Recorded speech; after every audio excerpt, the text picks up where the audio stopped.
Qadr kechasini qandoq topamiz?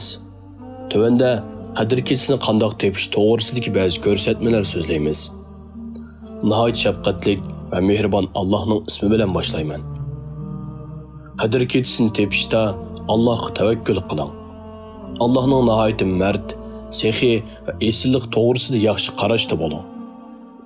Hozirdan boshlab hech kun e'lon qilinganiga qadar Alloh taologa duo qilib, sizni Qadr kechasiga yetkazishni va u kechada qilinadigan amallarga yordam berishni tilab ko'p duo qiling. Qadr kechasi falan kechada bo'ladi degan kishining so'zini qabul qilmang va uningga ergashmang. Xuftan namozi bilan bomdod namozini masjidda ado qiling. Bu ikki namozni jamoat bilan ado qilgan kishiga kechada qiyomda turganning ajr savobi yoziladi. Qadr kechasidagi asli qoida uni qiyomda turish orqali ovatlashtirish bo'lib, boshqa amallar buningga ergashadi. Buning dalili kimki Qadr kechasida Allohning birligiga ishonib va qilgan amaliga ajr savob umid qilib qiyomda tursa, u kishining ilgari qilgan gunohlari kechirim qilinadi. Buxoriy va Muslim.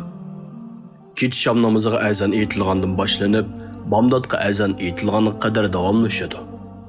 Shom bilan xuftonning orasidagi nafl namozmo qiyom hisoblanadi.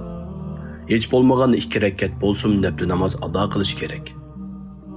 Ramazonning oxirgi 10 kechalarining taq kechalarida ibodatga bektirishchanlik qilib, jup kechalarga sal qarmang. Chunki oxirgi 10 kechaning hammasi Qadr kechasi tepilish ehtimolligi bor kechalardir. Oxirgi 10 kecha yegan, ichgan va rohatlangan har bir minutning sizning qiyomda turishingizga yordam bo'lishi uchun Allohdan savob umid qiling. Masjidda qiyomda turish va tarovih namozi o'qish bilan cheklanib qolmang. Uyda mumkin bo'lgan holat tahajjud namozi ado qiling. Bunda qilish ixlosmandlik va samimiylikning asosli omili. Ey Alloh, sizlar apuchanlikni bek yaxshi ko'ringlar. Bizni apu qilsizlar degan duoni ko'p qiling. Allohdan mushu kechida taqdir qilingan narsaning yaxshiligini ko'p qilishni va bu kechida taqdir qilingan narsaning yomonligini yiroq qilishni so'rang. Har kechida misvak, miski anbar, xushbo'y atirlarni ishlatib va chiroyli kiyinib namozga chiqing. Allohni ko'p zikr qiling. Qur'onni tilovat qiling, ijtimoiy uchur vositalari va bekorchi kishilar bilan aralashishdan yiroq turing. Qilgan amalingiz bilan ko'nglingizga mag'rurlik, axirlanish kelib qilishdan yoki qilgan amallaringizni biror kishiga so'zlab yurishdan bakmi ehtiyot qiling.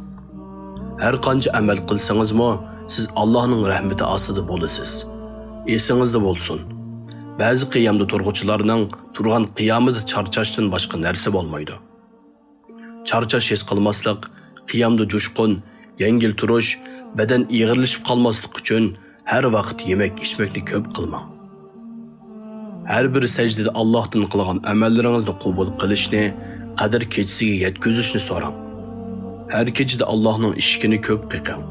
Har kechasi eshikni ko'p qoqqan kishiga Allohning eshigi ochilmay qolmaydi. Boshqalarga bildirmasdan ba'zan namozlarni maxfiy qiling. U namozlarda sajdani uzun qiling. Ba'zi vaqtda shu amal orqali dilingizga o'rinlashgan umid, ishonch bilan Qadr kechasiga erishib qolasiz. Ramazonning oxirgi 10 kechasi kirishdan burun siz bilan birarsining orasida o'ch adovat bo'lgan bo'lsa, buni isloh qiling. Ko'p amallar shu sababdan Allohning huzuriga ko'tarilmasligi mumkin. Ramazonning oxirgi 10 kunida hech kishi bilan urush jidal qilmang. Taat, ibodat, yaxshilikni lozim tutish va Allohga itoat qilish bilan mashg'ul bo'ling. Garchi zulm qilinsangizmi, sabr qiling. Qadr kechasi qiyomda to'liq tura olmagan yoki qiyomda turishdan ojiz kelgan hech bir kishini to'van ko'rmang. Allohning shundoq ulug' hikmati borki, dildagi iymon va yaxshi gumoniga qarata Alloh xolisi uning oz amalini qabul qilib, sizning ko'p amalingizni rad qilib o'tishi mumkin. Oxirgi 10 kechining har kechasi zo'r vaqtida, ya'ni bomdoddan ilgari istig'forni ko'p ayting. Oxirgi 10 kechining har kechasida niyatingizni yangilab turing. Qadr kechasini tepishga samimiy, xolis niyatni hozir qiling. Qiyomda turganda Qur'on tilovati qiling.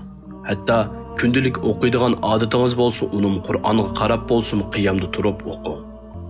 Oxirgi 10 kechada ho'rullik, susluq sizga g'olib kelmasin.